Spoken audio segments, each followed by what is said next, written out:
Yo, what is going on YouTube? I am Germ here. As you guys can see on the screen, today I want to talk a little bit about Sofi Technologies Incorporated. This is ticker symbol SOFI, or Sofi for those of you who may not be as familiar with this company or with this stock. And hey, it's a new year. It's fresh beginnings. We're starting over. But unfortunately, 2023 is starting off a lot like 2022. Really, the whole year was for Sofi. And yeah, so far, so not good today. SoFi is down 2.71%. We are down to $4.48. If we look at the rest of the market, things are going, pretty similarly across the board. Dow Jones down 0.67% today. S&P down 0.78%. NASDAQ down 1.15% today. And the Russell 2000 is down 0.87%. So, yes, SoFi is underperforming the market just like it did, throughout pretty much all of 2022, which is definitely not what you're looking for from an individual stock, obviously, because with an individual stock, you are taking on more risk. So if you're not getting market beating returns, you're kind of, taking on risk for no reason, especially if you're getting market underperforming returns. That's just going to be extra bad. But that doesn't mean SoFi can't turn around in 2023 or beyond. Who knows? It just kind of depends what, your goals are, or what you think, this company can do in the short term, medium term, long term, whatever. But yes, SoFi is red on a day where the whole market is red. Obviously, a lot of the pain that individual stocks have seen over the last year plus has been a lot of macroeconomic related things, a lot of market related things, and a lot of just, probably everything being overvalued in general. And at some point, we're going to get to a point where everything is undervalued in general. It's up to you to decide if you think that's now or 6 months from now, 2 years from now, whatever. But of course, as always, we have plenty to talk about with SoFi today. On the bright side, year to date, hey, we're not down 75% or whatever year to date anymore because, like I said, it's 2023.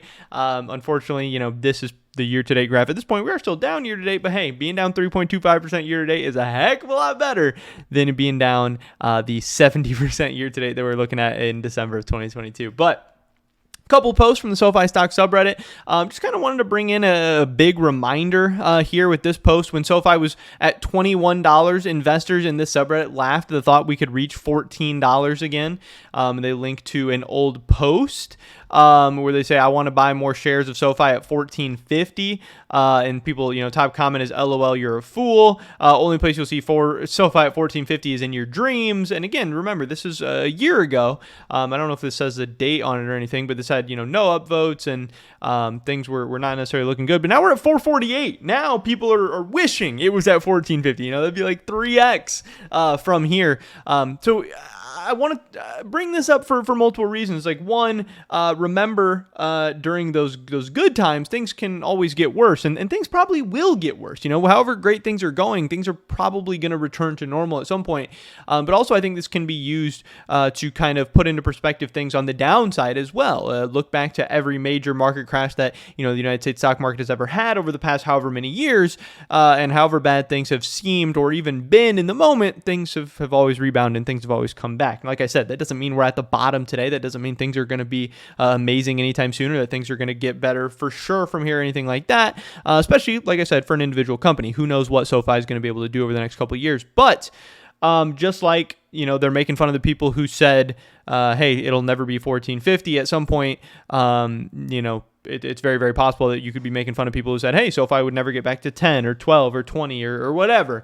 So kind of keep that in mind on both sides. Never get too high, never get too low, that whole type of thing. But yeah, just kind of interesting. Again, people were laughing that it would never get to $14.50, and it got much, much, much lower. So that should be, a little bit humbling to some point. We also said this post here, Happy New Year, $20 end of year at the new year is just kind of a meme on the SoFi stock subreddit. A lot of people are hoping, wishing, wanting to see that $20 mark, which we did not see. It looks like at any point in 2022, the 52-week high is $16.47.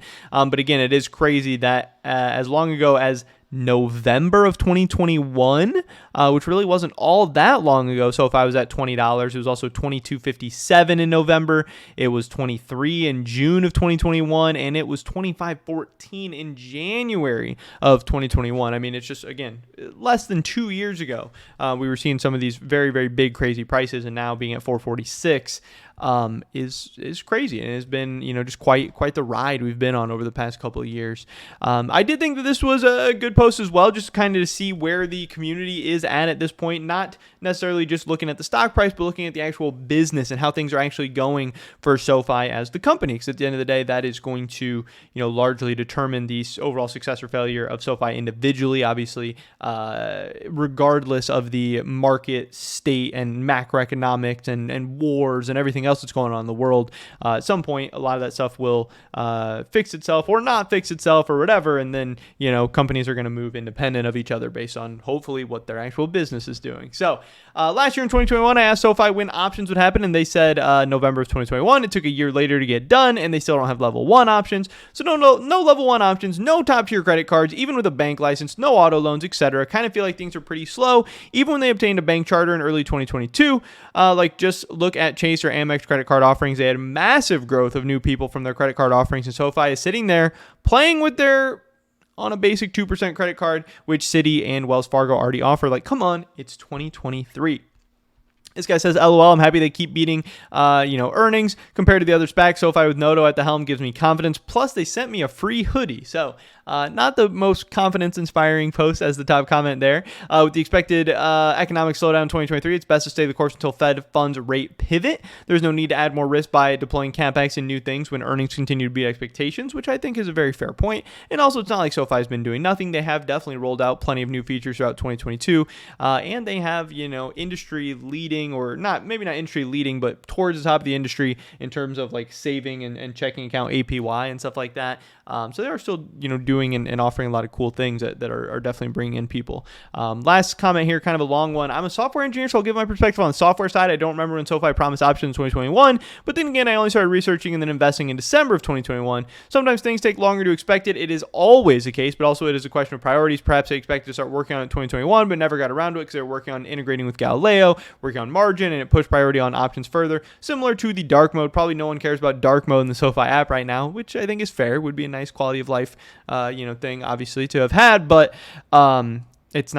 it should never be that big of a priority, especially this early on. They have other things to work on, such as the Techniques integration and the other levels of options trading. So maybe just kind of getting a little bit of the software side perspective there, which I did think was interesting.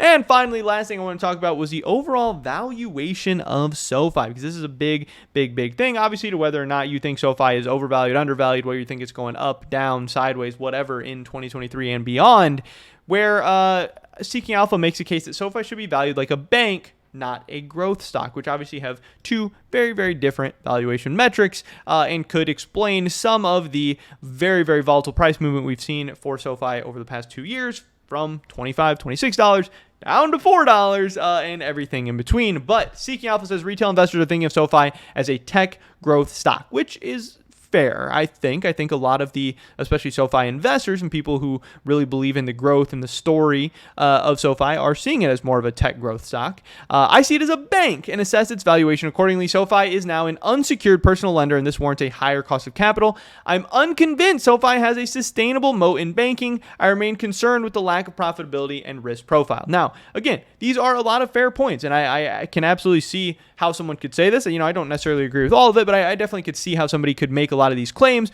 But also, I think it's very, very interesting that now with SoFi and a lot of these other companies being down, 70, 75, 80% over the past year, you're going to see a lot of posts like this of like, hey, this thing should be lower valued. Hey, it's a bank stock, not a growth stock, blah, blah, blah. But where were all these posts in 2020, 2021? Because at that time, you probably would have been seeing a lot of the same posts of, hey, this is a growth stock. This should be valued like a growth stock. Don't be stupid. Don't value this like a bank stock, being used for justifications of why it should have such a high multiple or justifying the high price at the time or whatever.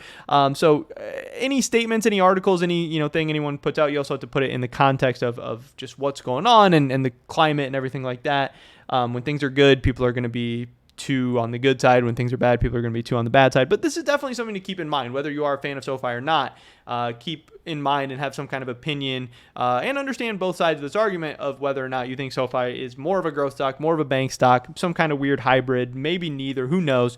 But that's pretty much it for this video today, guys. Hopefully you did enjoy it. I would appreciate it so much if you did drop a like on it. Hopefully catch you guys in the next one. But until then, peace.